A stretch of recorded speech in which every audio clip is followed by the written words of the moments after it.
தாய் வீடு டிசம்பர் மாத இதழ் 2025. முளையறு காதை பெண் துயர பெருங்கதை. எழுத்துருவாக்கம் மா. சித்தி விநாயகம். குரல் வடிவம் கு. பிரபு. ராமேஸ்வரத்தில் நம்பிக்கை தரும் பொழுதாக அந்த பொழுது கணேசனுக்கும் செம்பகத்திற்கும் அமையவில்லை. கண்ணெதிரே காய்ந்து வெடித்த அந்த நிலத்திற்குள் ஒரு புழுவை எடுத்து நம்பிக்கையோடு தன் குஞ்சுக்கு ஊட்டிக் கொண்டிருந்தது ஒரு சிட்டு. வறண்டு கபாலமாய் வெடித்த பூமியில் மீண்டும் மழை பெய்து பயிர் விளையும் என விதை நெல் எடுத்து வைக்கின்ற நம்பிக்கைக்கா பஞ்சம்? நம்பிக்கைதானே வாழ்க்கை. இந்த நம்பிக்கை பூத்த அன்றைய நாட்களில் தான் தெரு தெருவாய் பிணங்கள் குவிந்தன. ஒவ்வொருவர் வீட்டின் முன் வாசலிலும் யாருடையதோ பிணம் எரிந்து கொண்டிருந்தது.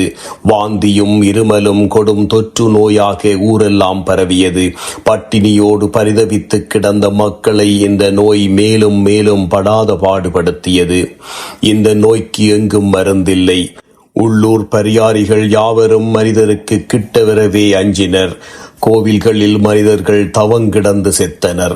எல்லா கடவுள்களும் கைவிட்ட வேளை. பிணங்கள் வைக்க பெட்டி செய்வது யார்? துணிகளிலே சுற்றி இழுத்துச் சென்று எரித்தனர். இழுத்தவர்களுக்கே அந்த நோய் தொற்றி அதிலேயே விழுந்து இறந்தனர் பலர். தெருவிலேயே ஓலைகளை போட்டு தெருநாயை எரிப்பது போல பலரையும் கொளுத்தினர். மானிட வாழ்வானது அனைத்தும் வீண் என்கின்ற கொடூரத்தின் காலம். கணேசனுடன் கூட வந்தவன் நெடுங்கிடையாய் வீழ்ந்து கிடந்தான். அவனுக்கு மூச்சிருக்கின்றதா என்று தொட்டு பார்க்க கூட பயம்பிடுவதாயில்லை. அவனிலிருந்து நோய்க்கிருமி தொற்றிவிட்டால் அவனை பார்த்தும் பார்க்காதது போல போகின்ற கணேசனது இதயத்திலும் நெஞ்சிலும் மனசாட்சி சம்மட்டி கொண்டு அடித்தது. யாரோ பலமாக கன்னத்தில் அறைந்தது போல ஓர் உணர்வு கணேசனுக்கு. சக மனிதர்கள், நண்பர்கள், உறவினர்கள் மரணிக்கின்றார்களே என்பதை விடவும் தாங்கள் அந்த மரணத்தின் கொடுமையிலே இருந்து தப்பிக்க வேண்டும் என்கின்ற சுயநல உணர்வே அங்கு அனைவரையும் பற்றி கொண்டது. குடும்பம் குடும்பமாக கண்ணெதிரே காவு கொண்டு போனது அந்த கொடூர நோய். தாயை தந்தையை தொடாமலே எரித்து நிற்கின்ற பிள்ளைகள், நோய்பட்டிறந்த பிள்ளைகளை எரியாமலே விட்டு வந்த பெற்றோரென கரைபடிந்த உலகத்தின் காட்சியாகவும் சாட்சியாகவும் அந்த தாது வருட பஞ்ச நாட்கள் இருந்தன. கணேசன் கலக்கமுற்றவனாய் நண்பன் உடலை பார்த்தும் பார்க்காதவாறு வெளியே வந்து உட்கார்ந்து கொண்டான். இவன் வெளியே வந்த சில நிமிடங்களுக்குள்ளாகவே அவனது உடலை ஓலைகளை போட்டு கொளுத்தி எரித்தார்கள். உயிர் இருந்ததா என்பதை கூட திட்டவட்டமாக சொல்ல முடியாத பொழுது அது. ஊர்வலம் இல்லை, தெருத்தான் சுடலை. இரத்த வெடிலும் பிண வாடையும் ஓயா கதறலுந்தான் இந்த மண்ணின் விதியாகிவிடுமோ? இயற்கை பழி தீர்க்கின்ற இந்த வாழ்வு இப்புவியில் இன்னும் எத்தனை காலம் நீடிக்கப் போகின்றது? உண்மையில் இது இயற்கையாய் வந்ததா? ஏகாதிபத்திய கொடூரர்கள் ஏற்படுத்திய பஞ்சமும் நோயுமா? இவருக்கும் விடை தெரியாதிருந்தது. இப்போ தமிழகத்தில் வந்த இந்த பேரிடர் போல் இதைவிடவும் கொடியதாக உலகத்தை பெருநோயாலும் பஞ்சத்தாலும் அச்சுறுத்தி அழிய வைத்தது உருளைக்கிழங்கு இனப்படுகொலை.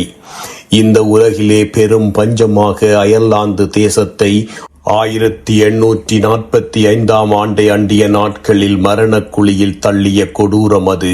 ஏறத்தாழ 1 மில்லியன் மக்கள் பட்டினியாலும் நோயாலும் செத்தொழிந்தனர். கண்ணிற்கு முன்பாக சக மனிதர் அழிகின்ற கொடூரத்தை பயந்து கலங்கி அங்கிருந்து பல மில்லியன் மக்கள் வேறு நாடுகளுக்கு தப்பியோடினர். சென்ற திசையெங்கும் அவர்கள் செத்து மடிந்தார்கள். ஐரிஷ் மக்கள் தொகையில் கால்வாசிக்கு மேல் தின்று தீர்த்தது அந்த நோயும் பஞ்சமும். இயற்கையால் வந்தது போல காணப்பட்டாலும் பிரித்தானிய மேலாதிக்க சூழ்ச்சி வலை என்றே அன்று மக்கள் பேசிக்கொண்டார்கள்.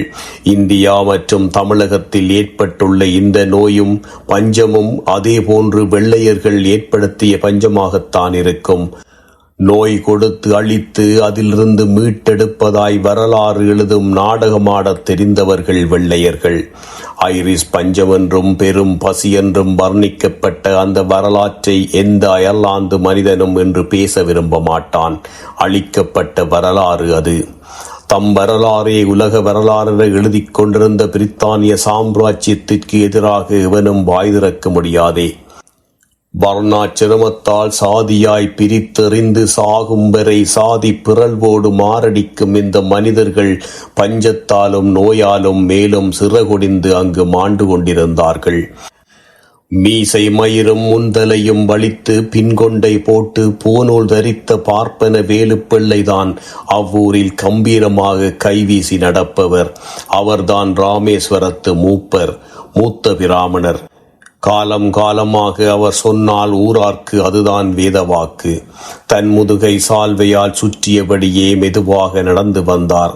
அவரைத் தொடர்ந்து முகத்தை தொங்க போட்ட வண்ணம் நம்பிக்கையற்ற கண்களோடு பலரும் பின்தொடர்ந்தார்கள். தெரு ஓரங்களில் கலங்கிய மக்கள் கண்ணீரோடும் பசித்த பெரு வயிறோடும் அதை பார்த்த வண்ணம் நின்றிருந்தார்கள். ஆலமரத்தின் கீழேயுள்ள வட்டக்கல் இருக்கையில் தான் அக்கால கிராம பஞ்சாயத்து நடக்கும். அந்த வட்டக்கல்லிலே அவர் வந்து அமர்ந்தார்.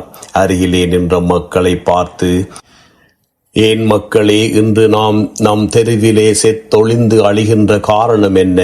நோயும் பசி பட்டினியும் எம்மை வாட்டும் கொடூரம் என்ன? எதனால் இது நடக்கின்றது? எதனால் மனிதர்கள் சாகின்றார்கள்? நீங்கள் சிந்திப்பதுண்டா?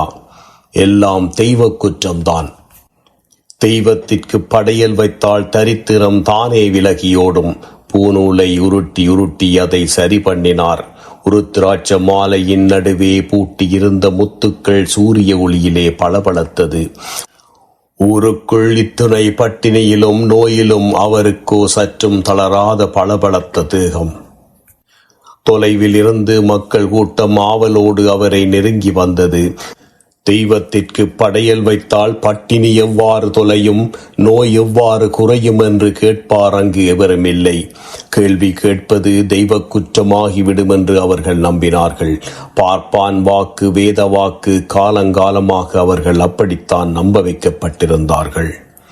மஞ்சள் குங்குமம் விபூதி சந்தனம் பன்னீர் அத்தர் கற்பூரம் ஊதிபத்தி எண்ணெய் திருச்சீலை முடித்தேங்காய் முடியற்ற தேங்காய் வாழை இலை தயிர் நெய் தேன் கும்பத்திற்கு அரிசி வெற்றிலை எலுமிச்சம்பழம் பழங்கள் குடம் பெரிய கத்தி சிறிய கத்தி குத்துவிளக்கு நல்லெண்ணெய் வேட்டி சால்வை ஐயர் அம்மாவிற்கு சேலை அரிசி காய்கறி பருப்பு உப்பு புளி உட்கார பாய் கருப்பு எள்ளு இஞ்சி அரிசிமா தானத்திற்கு ஆடு மாட்டுக்கன்று விரும்பினால் கோழி மூச்சிறைக்கு அவர் பட்டியல் நீண்டது.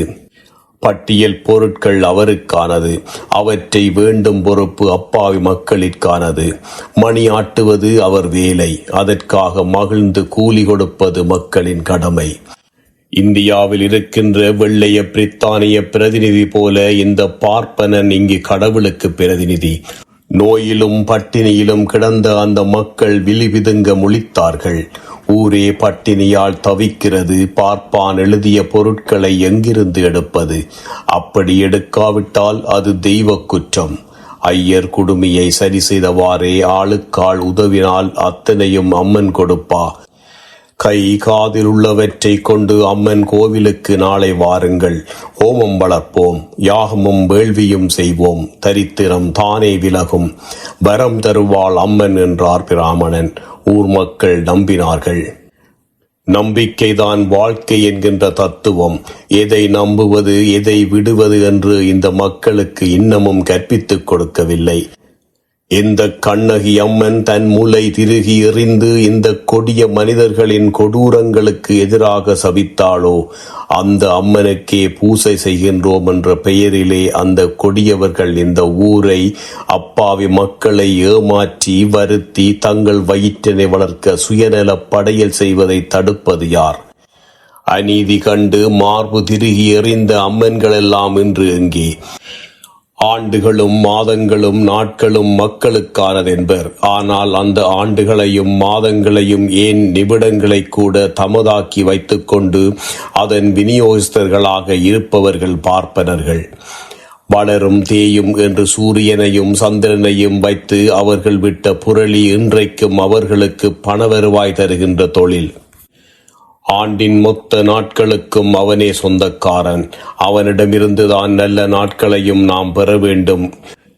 இமகண்டம், குளிகை, ராகு காலம், அஷ்டமி, நவமி என்றெல்லாம் கல்யாணத்திற்கு, பிள்ளை பிறக்க, காது குத்த, நிலம் வாங்க, வீடு கட்ட, வாகனம் ஓட்ட, ஏன் கேவலம் முதலிரவிற்கு கூட எந்த நேரம் சூத்திரன் புணர வேண்டும் என அவரிடம் போய் கேட்டு தெரிந்து கொள்ள வைத்திருக்கின்ற சாணக்கியம் பார்ப்பனருடையது.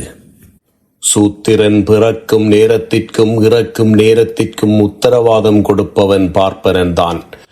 பரணியில் பிறந்த ஆண் தரணி ஆழ்வான் என்றும், மூலத்தில் பிறந்த பெண் குடும்பத்தை நிர்மூலமாக்குவாள் என்றும் பெண்ணை கீழ்மையாக்கி எழுதியுள்ள பார்ப்பன கணக்கியல் ஆணிற்கும் பெண்ணிற்கும் தீராப்பகை. பார்ப்பனருக்கோ அத்தனை அமாவாசைகளும் நீர்மூலங்களும் செவ்வாய் குற்றங்களும் அவர்களின் பூசைக்கு கட்டுப்படும் என்று சூத்திரனை ஏமாற்றுவதை சூத்திரனே கொண்டாடி மகிழ்ந்தான். அதை இன்றைக்கும் நம்பிக் கெடுகின்றார்கள் இந்த அறிவிலி ஜடங்கள். மனித குலத்தின் நலமிக்க நிலையான இருப்பு என்பது மனித சமுதாயம் நீதியானதாயும் சமத்துவமானதாயும் சக மனிதனை மதித்து சிந்திக்கின்ற போதே அமையும். மதங்கள் எப்போதும் ஆதிக்க சமூகத்தின் சுரண்டல்கள்தான். மனிதரின் அன்றாட வாழ்விலும் பண்பாட்டிலும் மத நம்பிக்கைகளும் மதம் சார்ந்த சடங்குகளும் நித்தம் மனித உணர்விற்குள் விஷ ஊசிகளாக திணிக்கப்படுகின்றன. இது அனைத்து மதத்திற்கும் பொருந்தும். ஆலயங்கள் பெருமளவில் வட்டிக்கடையாக, நில உடைமையாக, பொற்களஞ்சியமாக, ஆதிக்கத்தின் அதிகார பீடமாக விளங்குகின்றது. திருட்டு, சுரண்டல், ஒழுக்கக்கேடு, போலிச் சான்று காட்டுதல், கோவில் சொத்தை கொள்ளையடித்தல், ஏமாற்றுதல் முதலான மோசடி ஊழல்களின் மொத்த உருவங்களாக விளங்கி பார்ப்பனர்களைப் போலவே மற்றைய மத அயோக்கிய குருமாறும் மனிதர்களை சாக்காட்டுகின்ற நோயிலும் பட்டினியிலும் தமக்கு படையல் வேண்டும் என்பவர்கள்தான். பிராமணர்களுக்கு தெரியாமல் அந்த ஊரில் ஒரு ஈகாக்கா கூட வராத ஊர்களாகத்தான் தென்னிந்திய ஊர்கள் அன்றிருந்தன. ராமேஸ்வரத்தில் கூடி நின்ற மக்கள் பெரும்பாலானோர் ராமேஸ்வர ஊரைச் சேர்ந்தவர்கள் அல்ல. அவர்களில் பலரும் அழுத கண்ணீரோடு தமிழகத்தின் எல்லா பாகங்களிலும் இருந்து வறுமையை போக்க புலம்பெயர்ந்து செல்வதே ஒரே வழி என வந்த அப்பாவிகள். திருச்சி மாவட்டத்தில் இருந்து 150 மைல் வரை கால் கடுக்க நடந்து வந்தவர்கள் கூட அதில் இருந்தார்கள். முலை வரிக்கு தப்பி கேரளம் இருந்து கன்னியாகுமரி ஊடாக தப்பி வந்த கணேசன், செம்பகம் போன்ற பலர் இருந்தார்கள். அவர்கள் இப்போ பஞ்சத்திற்கும் நோய்க்கும் தப்ப முடியாதவர்களாக இங்கு சிக்கிக் கொண்டார்கள். கேரளாவின் சேர்த்தலையில் வாழ்ந்த நங்கேலி முலைவரிக்கு எதிராக மூட்டிய பேரெதிர்ப்பில் தன்னிடம் வரி கேட்ட பார்ப்பனர்களின் முன்னாலே தனது மார்பகங்களை வெட்டி எறிந்தாள். வீடு திரும்பிய கணவன் சிறுகண்டன் இரத்த வெள்ளத்திலே இறந்து கிடந்த மனைவி நங்கேலியைக் கண்டு அலறினார், துடித்தார். மறுநாள் மனைவியின் சிதைக்கு தீ மூட்டி அதிலே பாய்ந்து தன்னையும் மாய்த்து கொண்டதை கண்ணுற்று வந்தவர்கள் கணேசனும் செம்பகமும். ஓர் ஆண் உடன்கட்டை ஏறிய முதன்மை சம்பவம் அது. அவ்வாறான வீர வரலாறுகள் இங்கு பேசப்படுவதும் எழுதப்படுவதும் இல்லை. முலை அறுத்து எறிந்து நங்கேலி இறந்த நாள் இந்தியாவின் அடிமைகளும் புரட்சி செய்வார்கள் என்பதை பூமி குலத்திய நாள். கேரளத்தில் அவளின் சாவிற்கு பின்னால் தான் தோல் சீலை போராட்டம் பெரும் கிளர்ச்சியாக அங்கு நடைபெற்றது. அந்த கொடூரங்களிலிருந்து தப்பித்து எப்படியாவது அந்த ஊரை விட்டு வெளியேறி இந்த நாட்டை விட்டு இலங்கை போய்விட வேண்டும் என்று ராமேஸ்வரத்திற்கு வந்த செம்பகத்தையும் கணேசனையும் இந்த தாது வருட பஞ்சம் அலைக்கழித்தது. இவர்கள் எல்லோரும் ராமேஸ்வரத்திலிருந்து கப்பல் மூலம் 30 மைல் இந்து கடலை கடந்து தலைமன்னார் செல்ல துணிந்து வந்திருந்தார்கள்.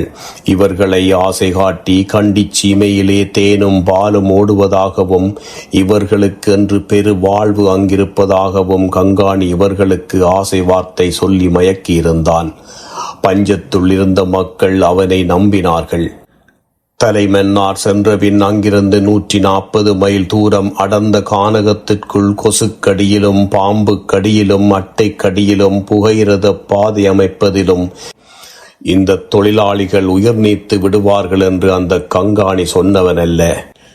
உண்மையில் தன் சொந்த வீட்டை நாட்டை துறந்து கூலி அகதியாதல் என்பது பெரும் துயர். தொடரும். நன்றி.